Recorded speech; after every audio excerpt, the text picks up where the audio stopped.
विषय लेखा शास्त्र का अध्याय 3। आज हम लोग नया अध्याय चालू करेंगे, व्यवसायिक सौदों का लेखांकन। नाम लिखिए व्यवसाय।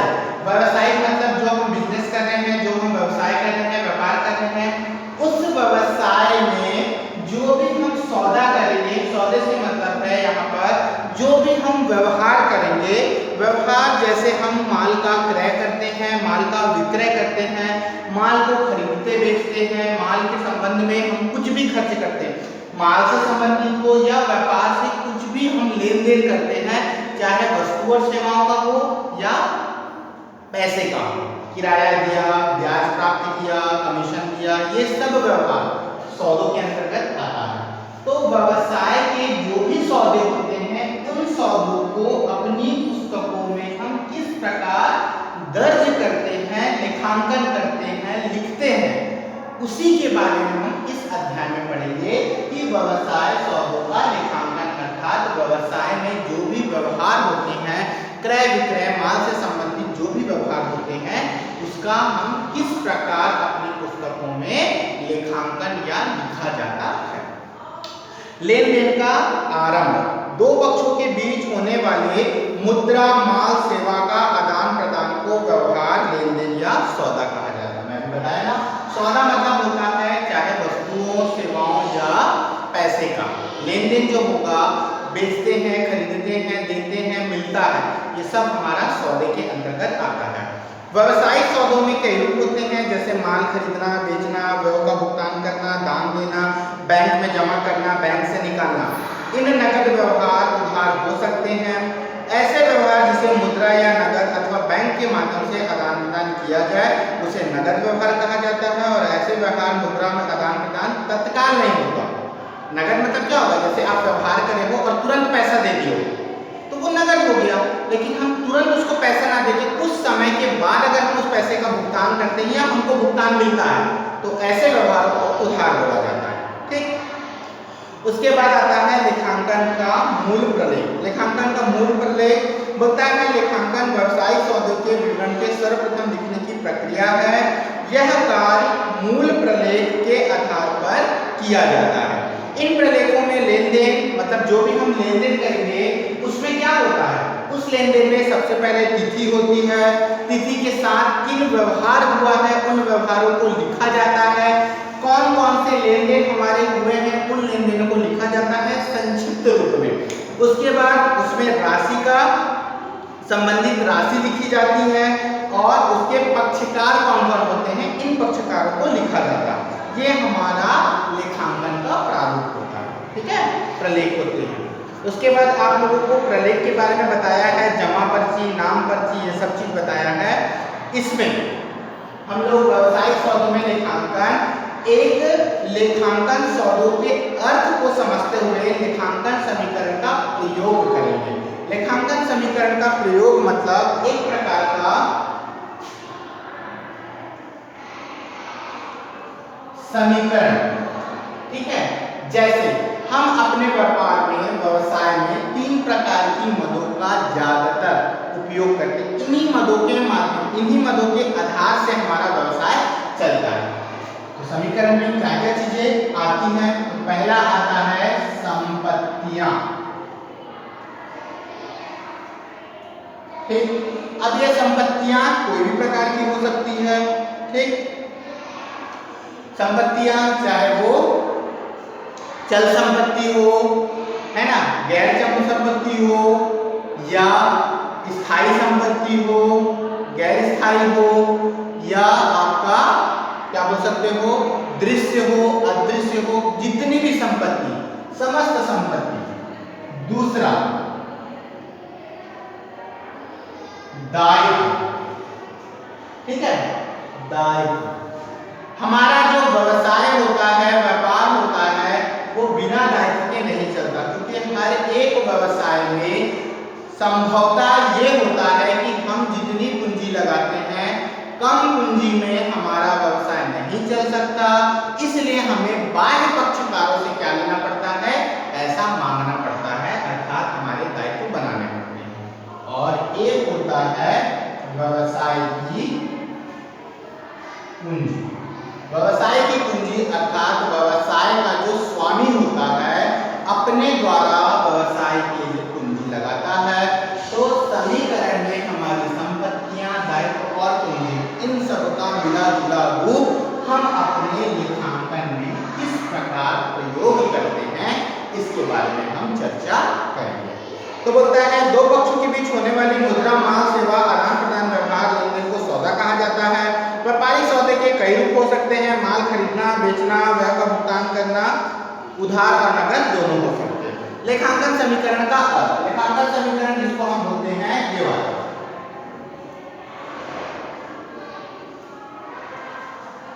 लेखांकन समीकरण का अर्थ बोलता है लेखांकन समीकरण से तात्पर्य उस व्यवसायिक या गैर व्यवसायिक संस्था की कुल संपत्तियों का योग उसके दायित्व के योग के बराबर हो, अर्थात उसके पास जितनी संपत्ति होगी उतने ही उसके दायित्व भी होते हैं। इस बात को हम निम्न समीकरण या निम्न अनुसार प्रकट कर सकते हैं जिससे एक समीकरण की उत्पत्ति होती है। अब लेखांकन समीकरण क्या होता है? तो लेखांकन समीकरण के बारे में हम पढ़ते हैं एक फॉर्मूला। लेखांकन समीकरण के बारे में एक फॉर्मूला पढ़ते हैं।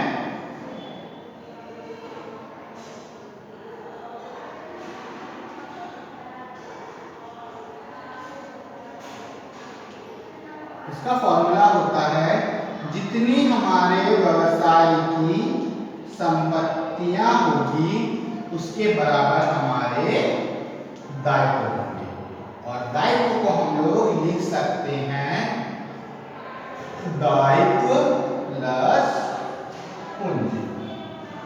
अभी दायित्व प्लस पूंजी तो याद रखना व्यवसाय का जो स्वामी होता है वह व्यवसाय में पैसा लगाता है तो व्यवसाय का वो दायित्व हो जाता है। व्यवसाय का स्वामी जो पैसा लगाता है व्यवसाय में तो वो व्यवसाय के लिए दायित्व हो जाता है, और व्यवसाय को संचालन के लिए हम बाह्य पक्षकारों से तो पैसा लेते ही हैं तो वो दायित्व ही है।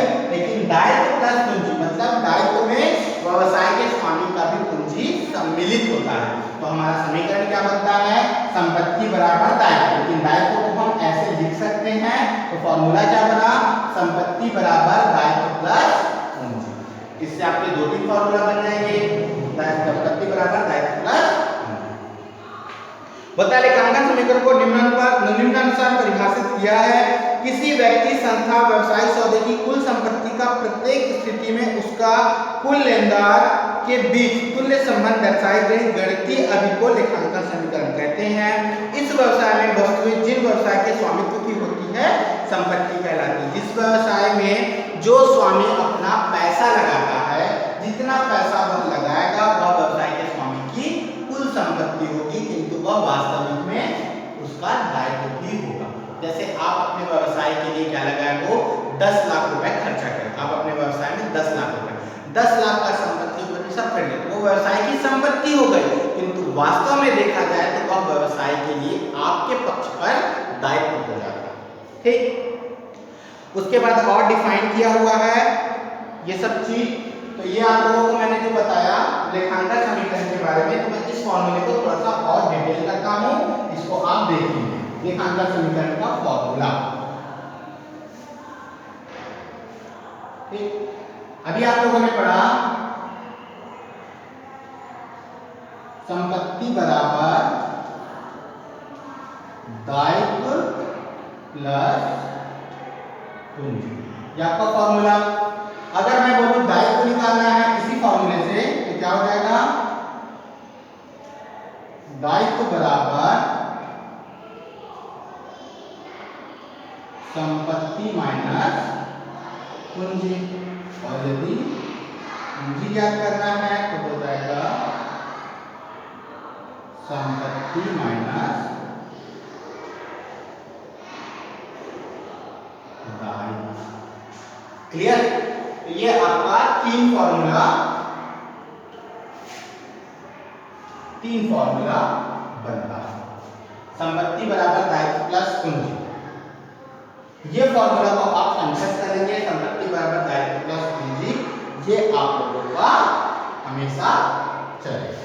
ठीक, उसके बाद अब मैं आप लोगों को इसके पहले चैप्टर में बताया था कि संपत्तियां क्या होती है, दायित्व क्या होता है और पूंजी क्या होती है।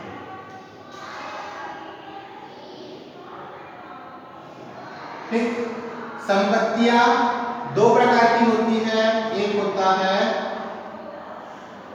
स्थायी संपत्ति और एक होता है चल संपत्ति। ठीक, अगर ऐसे पढ़ने जाओगे तो कंफ्यूज हो जाओगे कि चल संपत्ति स्थायी संपत्ति किसे कहते हैं।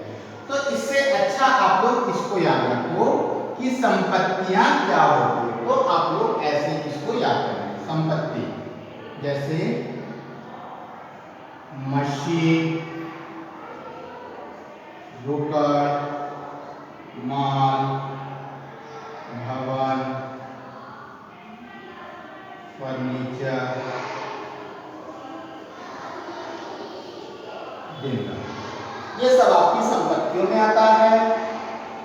दायित्व क्या क्या होता है, तो दायित्व में आपका आता है लेनदार, दे बिल, बैंक ऋण, बैंक अधिविकर्ष, है ना, ये सब आपका दायित्व में आता है। मैं आप लोगों को इसके पहले वाले चैप्टर में पूरा बताया था, पूरा समझाया था और बताया था कि दायित्व कितने प्रकार के होते हैं, संपत्तियां कितने प्रकार की होती हैं। और पूंजी मतलब तो होता है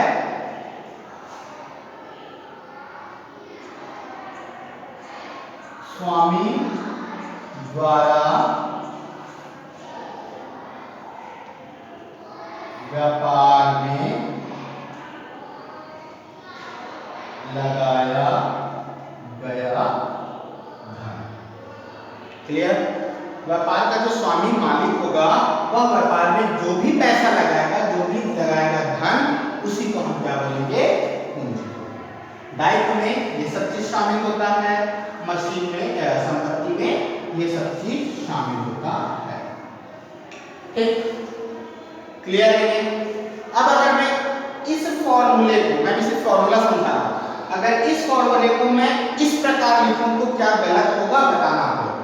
ठीक है, मैं जो भी फॉर्मूला लिख रहा हूं उस फॉर्मूले को आप बताना कि क्या यह फॉर्मूला गलत है। तो मैं इसको ऐसे लिख सकता हूं क्या, ठीक है, जैसे रोकड़ प्लस माल plus furniture plus machine plus देनदार बराबर लेनदार प्लस दे बिल प्लस ऋण प्लस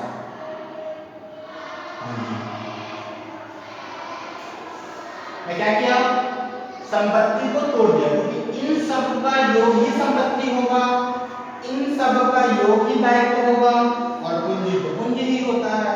तो संपत्ति को अगर मैं ऐसे लिखूं तो चल जाएगा, दायित्व को मैं ऐसे लिखूं तो चल जाएगा और पूंजी को तो वैसे ही लिखना है।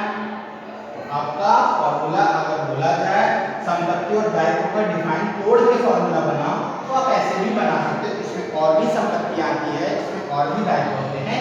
ये आपके व्यवहार के ऊपर होता है कि आप किन किन व्यवहार को यहाँ पर लिख रहे हो, यहाँ पर किन किन दायित्व व्यवहार को लिखते हो। क्लियर, तो अपन इसको ऐसे भी लिख सकते हैं। और भी संपत्ति आती है, जैसे यहाँ पर फर्नीचर आ जाएगा, प्राप्य बिल आ जाएगा, है ना, अंतिम स्कंद आ जाएगा, ये सब चीज हमारा संपत्ति है। तो ये आपके व्यवहारों या सौदों के होगा। तो क्लियर है ये फॉर्मूला।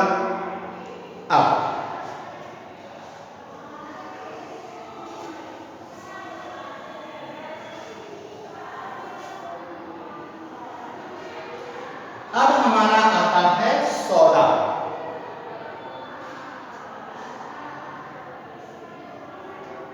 ठीक, क्या आता है, सौदा। तो सौदा व्यवहार या बोल सकते हो दो पक्षों के बीच होने वाले लेन देन, आदान प्रदान सौदा कहलाता है। तो नाम से स्पष्ट है दो पक्ष। तो एक होगा पाने वाला, तो एक होगा देने वाला, होगा दो पक्ष। अब सौदे में दो पक्ष होते हैं, अर्थात दो पक्षों से संबंधित दो खाते प्रभावित होते हैं। यहां पर भी कोई ना कोई खाता प्रभावित होगा और यहां पर भी कोई ना कोई खाता प्रभावित होगा। और खातों का वर्गीकरण में मैं बताया था खाता कितना प्रकार का होता है, तो तीन प्रकार का होता है। एक होता है व्यक्तिगत खाता, दूसरा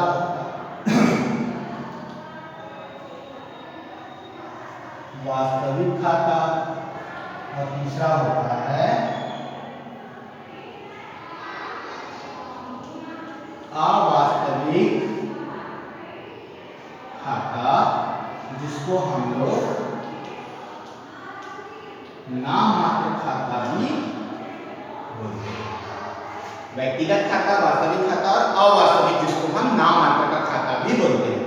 व्यक्तिगत खातों में व्यक्ति से संबंधित, वास्तविक में संपत्तियों से और नाम मात्र में आय व्यय। ठीक है, तो लेन देन में पक्षकारों में या दो पक्षों में जब सौदा होता है तो उससे संबंधित खाते प्रभावित होते हैं। जैसे आप बोले माल नगद खरीदा, ठीक। अब माल नगद खरीदा, तो बताओ आप माल खरीद रहे हो तो कौन से दो खाते जो पक्षों में प्रभावित होंगे, तो खोजिए इसमें कौन कौन से दो खाते हैं। तो एक देखो माल क्या है आपका, वास्तविक है, तो एक माल पक्ष प्रभावित हुआ और दूसरा नगद है मतलब रोकड़ पक्ष प्रभावित हुआ। तो इसी तरीके से आप व्यवहार को समझेंगे कि व्यवहार में कौन कौन से पक्ष आए हैं, कौन कौन से खाते आए हैं और उसमें कौन कौन से खाते प्रभावित हुए हैं उन पक्षों या उन लेन देनों में, उन सौदों में कौन कौन से खाते प्रभावित हुए। जैसे मैं उसको बता रहा हूँ, समझना।